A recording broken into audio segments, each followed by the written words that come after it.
A traveller without observation is like a bird without wings. So wrote Sayyadi Shirazi, the 13th century Persian poet who perfectly portrayed the privileges we all have.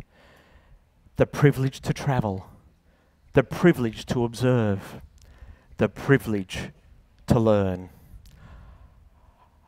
I have travelled through and photographed more than 100 countries, and I have observed that the perception most people have of the world is far different to the reality. The vast majority of places pose you no threat. The vast majority of people mean you no harm. The world is more welcoming than it appears from afar. So why is this perception different from reality? I learned this lesson many, many years ago during my first full-time job. I worked with a wise man named Trevor. He was decades older than me. And one day we were sitting at a table during a meal break. And he quietly said, "Do you know the problem with this world?" He took a sip of steaming coffee from the white mug he held in his hand, and before I had a chance to answer, he continued, "The problem is, there is too much us and them." When you see the world as us and them, it changes your perception of other people for the worse. When you view the world this way, it builds a wall of prejudice. This wall is made of many bricks: the bricks of danger, the bricks of culture, the bricks of race, and the bricks of politics. These bricks build a wall so high and so wide that you cannot see over it and you cannot go around it. This wall stops us from seeing what the world is really like on the other side. Let's explore how each of these bricks are formed. The most obvious brick in the wall of prejudice are the bricks of danger. Turn on the TV news and look at stories from places away from Europe, and it will be filled with stories about danger, death, destruction, and despair. However, the reality is much different from that perception.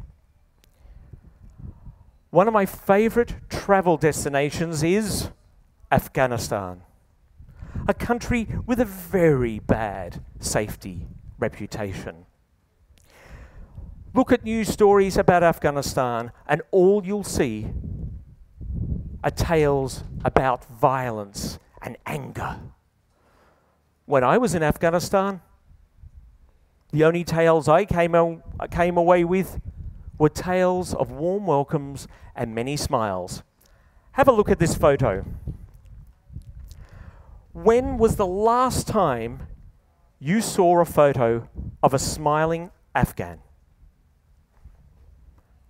And here are some more. Whilst I was in the country, my guide and I, we hiked to the village of Kizkut in the Wakhan corridor in the northeast of the country. We were dwarfed by rows upon rows of magnificent mountains that plunge sharp and steep into rivers and ravines. This is the village of Kizkut. It has only 149 inhabitants and has no electricity. Children and women peered shyly from behind mud brick walls as the village elder led us into the village's dimly lit common room that had no furniture except for enormous red rugs with intricate patterns. But the room was soon filled with men who sat on the floor and who sometimes stroked their beard or chin. And they watched me silently. I was given a serving of milky tea and flat bread. And when it was time to leave, the village elder said, "I am sorry that I could only offer you tea and bread."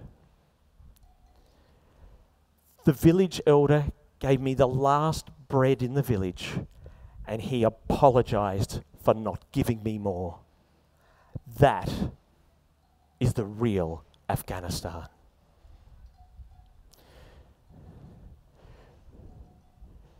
The media love talking about stories of conflict and chaos. A few years ago, I visited Bangkok in Thailand, and just before I arrived, the news stories were filled of stories about protest and demonstrations. Was Bangkok safe, I wonder? However, after I arrived, I soon found that all the restaurants were still open, all the shopping malls were still open, and all the tourist attractions were still open. These protests only occupied a handful of streets in a city of 8 million people. Unless you were told that a protest was occurring, you would never know. The media exaggerated problems, but the reality was safety. The bricks of culture can be difficult to remove from the wall of prejudice. One of the most misunderstood regions in the world is the Middle East, and I have traveled to almost every country in the region, including Syria, Iran, and Yemen. I remember being in one Middle East country, and I spoke with many women who had university educations and professional careers. Once I met a sister, brother, and mother from the same family, and we sat down together and we chatted for a while. And the sister told me that she was studying engineering at university. And I commented that I'd met many women who had education and successful careers. And she replied, "We women have a lot of freedom." That is different from what the Western media tells you about women in the Middle East. One aspect about the Middle East are the clothes that they wear. Some will look at them and say, "Look at what they are forced to wear." But consider this for a moment. In parts of the Middle East, women and men wear similar clothes. Women will cover their hair and wear full-length clothes that only shows their hand and face. And men will cover their hair and will wear full-length clothes that only shows their hand and face. A few years ago, I met with people from the Sharjah Centre for Cultural Communication. Sharjah is the city next to Dubai. They explained to me that these long clothes were introduced many, many, many hundreds of years ago to protect people against the heat, sun, and sand of a desert landscape. So are women and men being forced to wear these clothes? Or do they wear them because they are proud of their culture?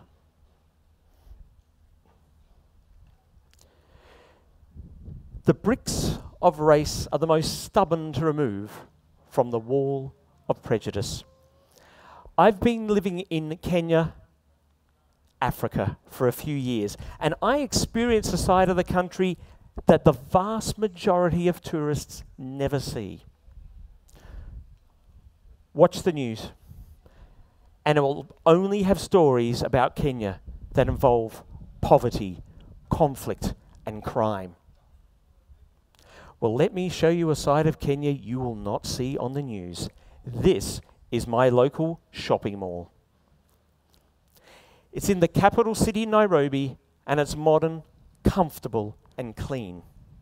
You also won't see the high-rise buildings that dominate the center of Nairobi. You won't see the large homes that business people can live in. And you won't see stories about the world's leading mobile phone payment system called M-Pesa that was developed and implemented in Kenya more than a decade ago. Why don't you see this side of Kenya in the news? The Western media treat countries with mostly white people differently from countries with mostly brown and black people. For example, if I mention the word Ethiopia, most of us would think about the drought that caused the famine and those famous Live Aid concerts. But wait a moment. The drought, that famine, and those concerts were in 1985, more than 30 years ago. Where are the stories about Ethiopia's growing economy? Where are the stories about the long, rich history of the Ethiopian Orthodox Church? Where are the stories about Ethiopian Airlines? It has one of the world's youngest and newest fleet of aircraft. Much newer and much younger than most of the airlines here in Europe. By way of comparison, let's look at the country of my birth, Australia. We too have droughts, and we also have terrible bushfires and damaging winds from cyclones every year. But when we talk about Australia, people don't want to talk about those things. They want to talk about kangaroos, koalas, and long white beaches. So why is it that we don't talk about current natural disasters in Australia, but we talk about a natural disaster more than 30 years ago in Ethiopia? The media love portraying African nations in a bad and negative way. Africans are not all poor. They are not all farmers, and they don't all live in huts. Africa is a dynamic continent, and its people do live and work in high-rise buildings. They can drive modern cars, and they absolutely love using their smartphones. But you won't see any of that on the news because of the color of their skin.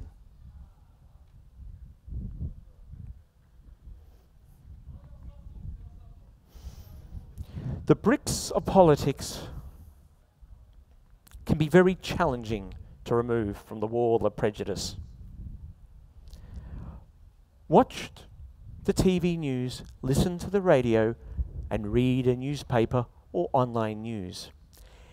Is there another country that is almost always shown in a negative way? If this is happening, perhaps, the bricks of politics are influencing what you see, hear, and read. If there is another country that has bad relations with your own, bad relations, and there are people marching in the streets, protesting in the streets, the government and media will look at the masses of people marching and say that it's people power and marching for democracy. But if similar protests occur in a country you have good relations with, the government and media will look at masses of people marching and call them troublemakers, rioters, and they may not appear in the news at all. I have travelled to many countries with a very poor political perception due to their government and leaders. Spend time talking to people in these countries, and you will realise that the people going about their daily lives with little or no involvement in politics cannot be compared to their government or leaders. I once visited a country in the Middle East that has a very poor political perception. And on more than one occasion, young men approached me to say, please tell the world we are not terrorists. And in another country with an equally poor political perception in the Middle East, an unassuming man approached me in a market, and with a concerned look on his face, he asked, why does the world hate us so much?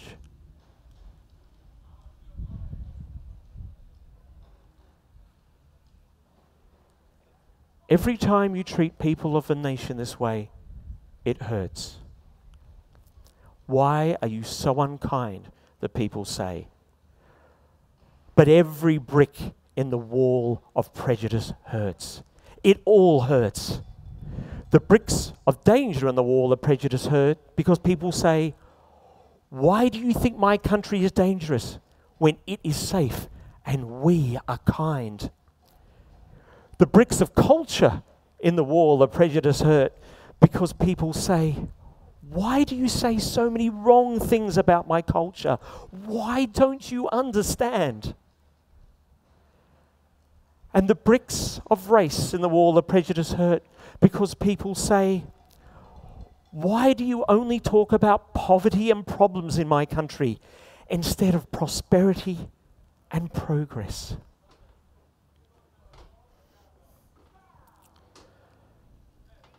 But just because you travel doesn't mean you will remove bricks from the wall of prejudice.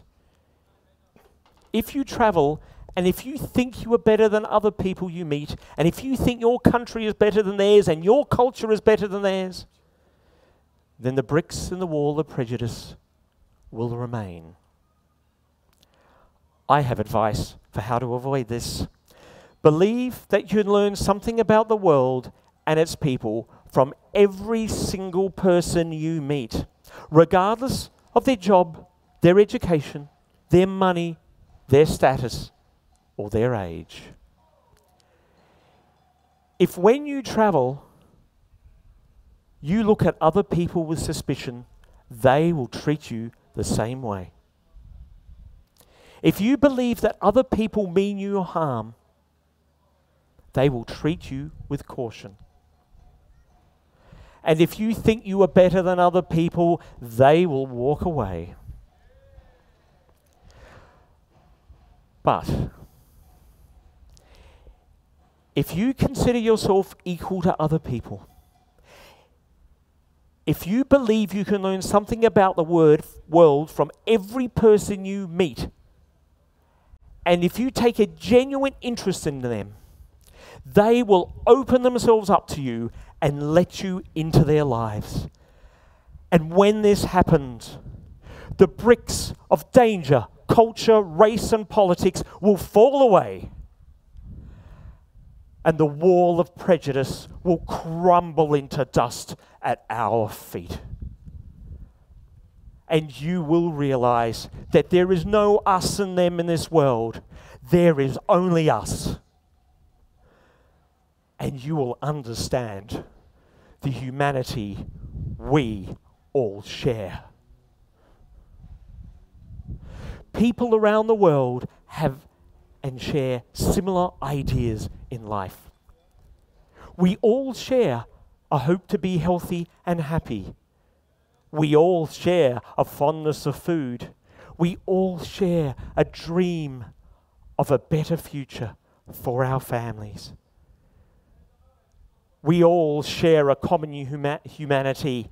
Every single person here shares that humanity with dozens, hundreds, thousands, millions, billions of people around the world.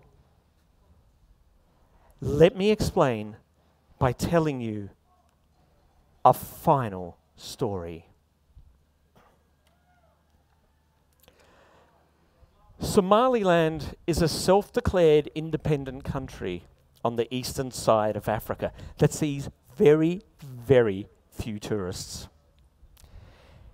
In the capital city of Hargeisa live gypsy children who wander along dirt streets, in between short buildings, underneath the blazing sun, where the dust dries your mouth and the air is filled with the sound of echoing mosque prayers. Among these gypsy children who speak no English was this girl who always gave me a small smile and a welcoming wave. I saw her every day I was in Hargeisa, including one day when I sat on a broken red plastic chair speaking to a street vendor named Farhan. When you are the only tourist, you become the tourist attraction. And soon a large crowd gathered. A crowd too large for it stopped people from seeing Farhan's goods. Farhan told everyone to leave.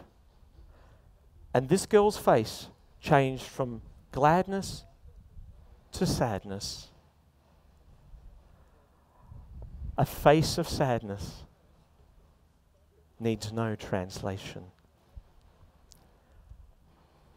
I said to Farhan, she stays, she stays. And there was soon silence, with only Farhan, the girl, and me remaining.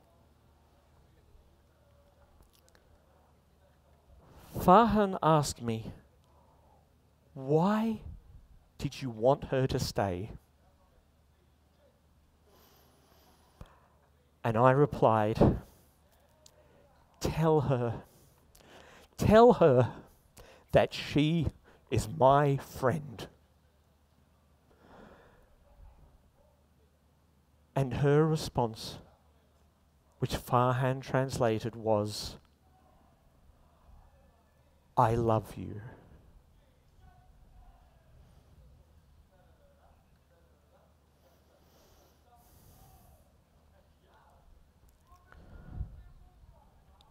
A valuable lesson was observed, that the similarities that unite us as people are far more significant than the differences that divide us. It didn't matter that the girl and I wore different clothes, spoke different languages, or had different skin colors. It didn't matter whether we pray in a church, temple, or mosque. And it didn't matter if we eat our food with a fork, chopsticks, or our hands. For we all share a humanity that is like a shining silver thread which weaves through each and every person and binds us all together. As you journey, gaze deeply in people's eyes. Gaze very deeply. And observe and feel the humanity we all share. When this happens, as you roam roads, wander woods, and view villages, you will see people through new eyes, and you will embrace the whole world in your arms. Thank you. Thank you. Thank you, Shane. Thank you for sharing with your experience and inspiring us. And we wish you good luck in your future adventures. Thank you very much. And this guy is a great MC. I do a lot of speaking, and this guy is one of the best. Give him a round of applause. Come on. Thank you very much. Thank you. Thank you.